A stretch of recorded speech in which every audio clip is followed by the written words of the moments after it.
Shalom, selamat pagi dan salam sehat bagi kita semuanya saudara-saudari sekalian. Sebelum kita memulai aktivitas kita, marilah terlebih dahulu mendengarkan firman Tuhan.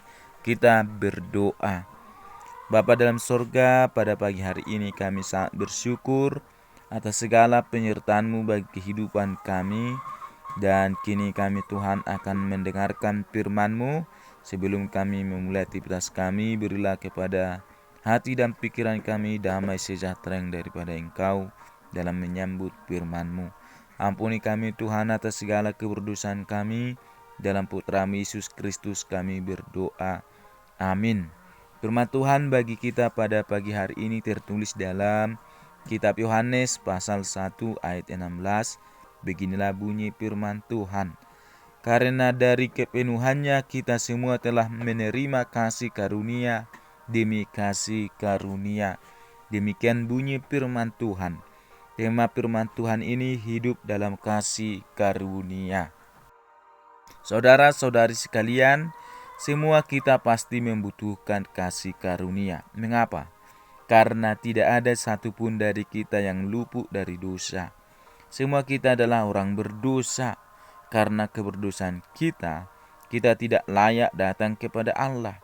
Itu sebabnya kasih karunialah yang memampukan dan melayakkan kita untuk datang kepada Allah melalui Yesus Kristus. Hal inilah yang disampaikan oleh nats ini melalui Yohanes Pembaptis. Yohanes menyatakan bahwa Yesus Kristus adalah penyataan yang konkret dari Allah kepada manusia. Ia yang dipenuhi kemuliaan surgawi, rela menanggalkan semuanya itu untuk menjadi manusia. Ia melakukannya supaya ciptaannya mengetahui bahwa ada Allah yang mengasihi, menyayangi, dan mau menyiapkan jalan keselamatan kepada manusia berdosa, dapat memperoleh kasih karunia Allah yang besar melalui Yesus. Sebab di luar Yesus tidak ada seorang pun yang tahu jalan menuju ke hadirat Bapa surgawi. Itulah sebabnya Rasul Yohanes menyatakan, karena dari kepenuhannya kita semua telah menerima kasih karunia demi kasih karunia. Bapak, Ibu, saudara-saudari, kasih karunia atau charis dalam bahasa Yunaninya adalah kuasa Allah yang menyertai orang percaya melalui Roh Kudus. Kasih karunia memberikan bantuan dan kekuatan ilahi dan memungkinkan orang percaya untuk diselamatkan dari dosa dan kematian. Kasih karunia juga dapat membantu orang percaya untuk bertahan sampai akhir dengan kekuatan yang diperkuat dari hari ke hari. Sahabat yang baik hati, sebagai orang yang mengaku percaya kepada Allah, Yesus dan Roh Kudus, terlebih yang sudah diselamatkan dari dosa, sehingga kita dilayakkan untuk datang kepada Allah dan menerima kasih karunia demi kasih karunia. Apakah yang harus kita lakukan? Orang yang menerima kasih karunia demi kasih karunia harus dapat menunjukkannya dalam tindakan-tindakan kasih, belas kasihan, dan keselamatan.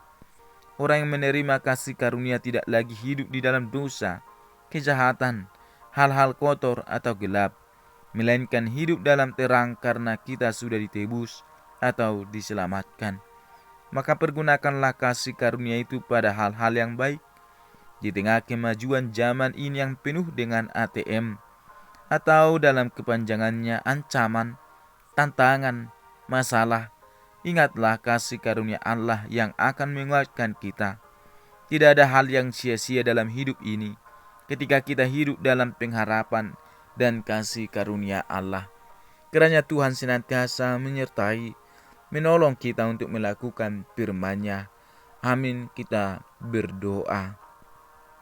Ya Tuhan yang bertata dalam kerajaan sorga, puji syukur kami panjatkan kepadamu buat firman-Mu yang masih kami dengarkan.